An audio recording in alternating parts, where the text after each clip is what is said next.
ವಿಠಲ ವಿಠಲ ಪಾಂಡುರಂಗ ವಿಠಲ ಪಾರ್ವತಿ ಪರಮೇಶ್ವರ. ನಮಸ್ಕಾರ.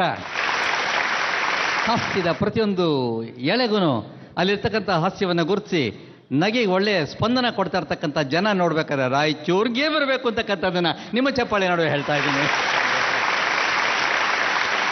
ಸಿಹಿ ಕೈ ಚಂದ್ರು ನನ್ನ ಬಗ್ಗೆ ಹಿಗ್ಗಾಮುಗ್ಗ ಹೊಗಳಿದ್ದಾರೆ, ಇರೋ ವಿಷಯ ಏನೇನೋ ಹೇಳಿದ್ದಾರೆ. ಬಟ್ ಎಲ್ಲಕ್ಕೂ ನಾನು ಹೌದು ಅಂತ ಒಪ್ಕೊಳ್ಳೋಕೆ ಸಾಧ್ಯ ಇಲ್ಲ. ಕೆಲವು ಓಕೆ, ಕೆಲವು ಅತಿಶೋಕ್ತಿ ಇರುತ್ತೆ.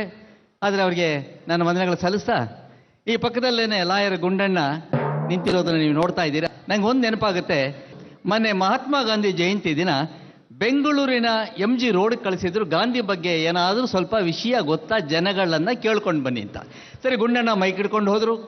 ಯಾರ್ಯಾರು ಸಿಕ್ಕಿದವ್ರನ್ನೆಲ್ಲ ಕೇಳಿದ್ರು, ಗಾಂಧಿ ಬಗ್ಗೆ ಏನು ಗೊತ್ತು, ಗಾಂಧಿ ಬಗ್ಗೆ ಏನು ಗೊತ್ತು ಅಂತ. ಅವ್ರಿಗೆ ಬಂದ ಒಂದೆರಡು ಉತ್ತರಗಳು ನಿಮ್ಮ ಜೊತೆ ಹಂಚ್ಕೋತೀನಿ.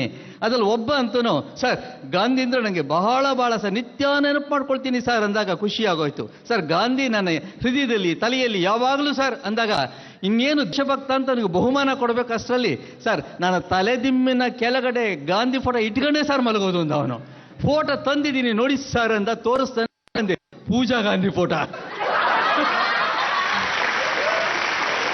ನಾವು ಏನೋ ಅನ್ಕೋತೀವಿ, ಅದು ಇನ್ನೇನೋ ಆಗುತ್ತೆ. ಇಂಥ ಎಡವಟ್ಟುಗಳು ಮೊನ್ನೆ ನಮ್ಮ ಸರ್ವೆನಲ್ಲಿ ಗೊತ್ತಾಯಿತು. ಆ ಗಾಂಧಿ ಜಯಂತಿ ದಿನಾನೇ ಒಂದು ಶಾಲೆಯಲ್ಲಿ ಒಂದು ಪುಟ್ಟ ಮಗು, ಈ ಶಾಲಾ ಮಗು ತನ್ನ ಟೀಚರ್ನ ಕೇಳುತ್ತೆ, ಟೀಚರ್ ಮಹಾತ್ಮ ಗಾಂಧಿ ತಲೆ ನುಣ್ಣಿಗೆ ಗುಂಡಿಗಿದೆಯಲ್ಲ ಯಾಕೆ ಅಂತ ಕೇಳುತ್ತೆ. ಎಷ್ಟು ಕಷ್ಟ ನೋಡಿ ಉತ್ತರ ಹೇಳೋದು. ಯಾವ ಬುಕ್ಕಲ್ಲೂ ಇದಕ್ಕೆ ಉತ್ತರ ಇಲ್ಲ, ಸಿಗೋದಿಲ್ಲ. ಟೀಚರು ಏನಾದರೂ ಹೇಳ್ಬೋದಿತ್ತು, ಏನೂ ಇಲ್ಲ ಅಂದರೆ, ಹೌದು ಗಾಂಧಿ ತಲೆ ಬಹಳ ಗುಂಡಾಗಿ ಬೋಳ್ಬೋಳಾಗಿದೆ, ಅವರು ಕಹಿ ಚಂದ್ರು ಕಡೆಯವರು ಅಂತ ಹೇಳಿದ್ರೆ ಸಾಕಾಗಿತ್ತು. ಆದರೆ ಟೀಚರ್ ಏನೋ ಒಂದು ಹೇಳೋಕ್ಕೆ ಅಂತ ಹೋಗಿ ಹೆಂಗೆ ಸಿಕ್ಕಾಕೊಂಡ್ಲು ಅಂದರೆ, ನೋಡು ಪಾಪು ಅದೇನಂದ್ರೆ ಗಾಂಧಿ ಅಂದರೆ ಸತ್ಯ, ಈ ಕೂದಲು ಅನ್ನೋದು ಸುಳ್ಳು ಅಲ್ವಾ. ಗಾಂಧಿ ಸದಾ ಸತ್ಯವನ್ನೇ ಹೇಳ್ತಾ ಇದ್ದಿದ್ರಿಂದ ಈ ಕೂದಲನ್ನ ಬಿಟ್ಟು ಹೊರಟೋಯ್ತು ಅಂತ ಹೇಳಿದ್ಲು ಟೀಚರು. ತಕ್ಷಣ ಮಗು ಗೊತ್ತಾಯ್ತು ಟೀಚರ್ ಅಂದ್ಲು. ಏನು ಗೊತ್ತಾಯ್ತು ಅಂದಾಗ ಮಗು ಹೇಳ್ತು, ನಿಮ್ಮ ತಲೆ ಇಷ್ಟು ಕೂದಲಿದ್ದು ಉದ್ದ ಜಡೆ ಯಾಕಿದೆ ಅಂತ ಈಗ ಗೊತ್ತಾಯ್ತು ಅಂದ್ಲೋಳು.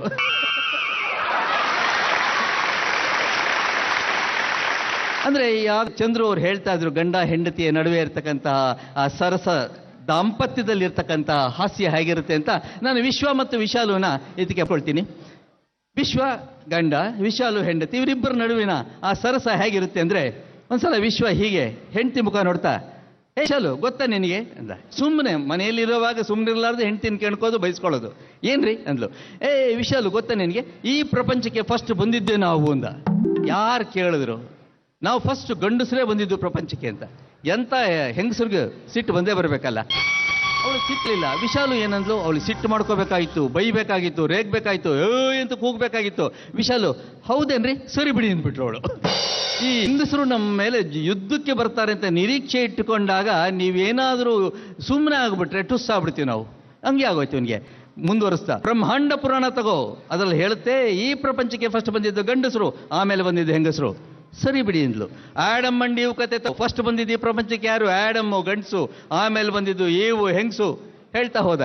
ಕಡೆಗೆ ವಿಶಾಲು, ರೀ ಬ್ರಹ್ಮ ಸೃಷ್ಟಿ ಕರೆಕ್ಟಾಗೇ ಇದೆ ರೀ ಅಂತ ಹೇಳಿದ್ಲು. ಕೊಂಡ್ಯಾ ವಿಶ್ವನ ಖುಷಿ ಆಯ್ತು. ಹೌದು ರೀ ಬ್ರಹ್ಮ ಸೃಷ್ಟಿ ಕರೆಕ್ಟ್ ಆಗಿದೆ ರೀ. ಹೇಗೆ ಅಂದ. ವಿಶಾಲು ಹೇಳಿದ್ಲು, ನೋಡ್ರಿ ಈ ಕಂಪ್ಯೂಟರ್ ಪ್ರಿಂಟರ್ ಅಲ್ಲಿ ಯಾವುದೇ ಒಂದು ಫೈನಲ್ ಕಾಪಿ ತೆಗಿಯಕ್ಕೆ ಮುಂಚೆ ಒಂದು ರಫ್ ಕಾಪಿ ತೆಗಿತಾರೆ ಅಂದ್ಲು.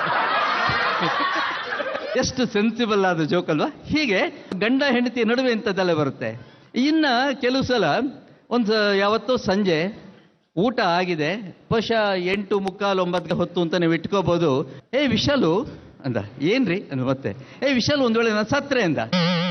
ಸುಮ್ನಿರಿಪ್ಪ ಏನಿದು ಅಪ್ನ ಶುಕ್ರವಾರ, ಹಂಗೆಲ್ಲ ಮಾತಾಡ್ಬೇಡಿ, ನಂಗೆ ನೋವಾಗುತ್ತೆ ಸುಮ್ನೆ ರೀ ಅಂದ್ಲು. ಹಂಗಲ್ಲ ವಿಶಾಲು ಕೇಳಿ, ಒಂದ್ ವೇಳೆ ನಾನು ಸತ್ರೆ ಮತ್ತೆ ಹೇಳ್ದ. ತಕ್ಷಣ ರೀ ಇನ್ಶೂರೆನ್ಸ್ ವಿಷಯ ಬೆಳಿಗ್ಗೆ ಮಾತಾಡೋಣ, ಬೇಡ ಸುಮ್ಮನಿದ್ದವಳು. ಇನ್ಶೂರೆನ್ಸ್ ವಿಷಯ ಅಲ್ವೇ, ಒಂದು ವೇಳೆ ನಾನು ಸತ್ತರೆ ನೀನು ನನ್ನ ಮದುವೆ ಆಗ್ತೀಯಾ ಅಂತ ಕೇಳ್ದ. ತಕ್ಷಣ ವಿಶಾಲು, ಏನು ಮಾತು ಅಂತ ಆಡ್ತೀರಿ ರಾಜ, ಇಷ್ಟೇನ ನೀವು ಅರ್ಥ ಮಾಡ್ಕೊಂಡಿರೋದು? ಇಲ್ಲ ರಾಜ ಇಲ್ಲ, ಅಂತ ಪರಿಸ್ಥಿತಿ ನೀವಿಲ್ಲ ಅಂತ ಇಟ್ಕೊಳ್ಳಿ, ನಾನು ಯಾವೊಬ್ಬನನ್ನು ಮದುವೆ ಆಗಲ್ಲ.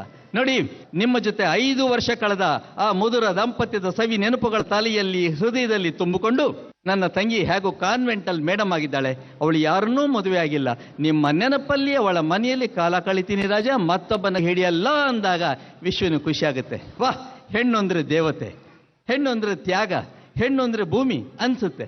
ಬಟ್ ವಿಶಾಲಕ್ಕೆ ಡೌಟ್ ಬಂತು, ರೇ ಏನೇನು ರೇ ಏನು ರೇ ನಿಮ್ಮ ಮನಸ್ಸಲ್ಲಿ ಯಾವಳ ಇದ್ದಾಳೆ? ಇಲ್ಲಮ್ಮ.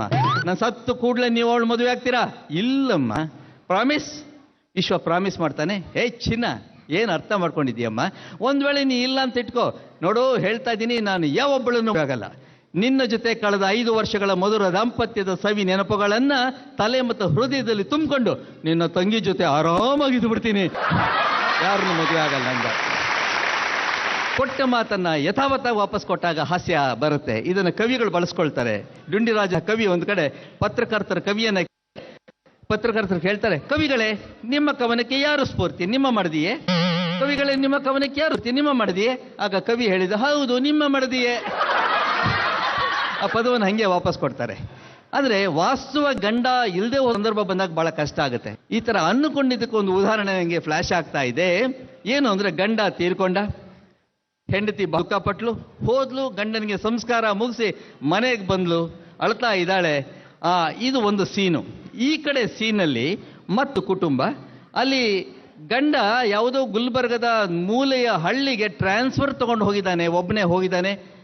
ಉತ್ತರ ಬಂದಿಲ್ಲ, SMS ಬಂದಿಲ್ಲ, ಫೋನ್ ಬಂದಿಲ್ಲ, ಮೆಸೇಜ್ ಬಂದಿಲ್ಲ. ಹೆಂಡತಿ ಕಾಯ್ತಾ ಇದ್ದಾಳೆ. ಆ ಗುಲ್ಬರ್ಗಕ್ಕೆ ಹೋಗಿದ ಆ ಗಂಡ ಕಳಿಸಿರ್ತಕ್ಕಂಥ MS ಮೆಸೇಜು ರಾಂಗ್ ನಂಬರಿಂದಾಗಿ ಈ ಗಂಡನ ಕಳ್ಕೊಂಡ್ಲಲ್ಲ, ಇವಳ ನಂಬರ್ಗೆ ಬಂದ್ಬಿಡ್ತು.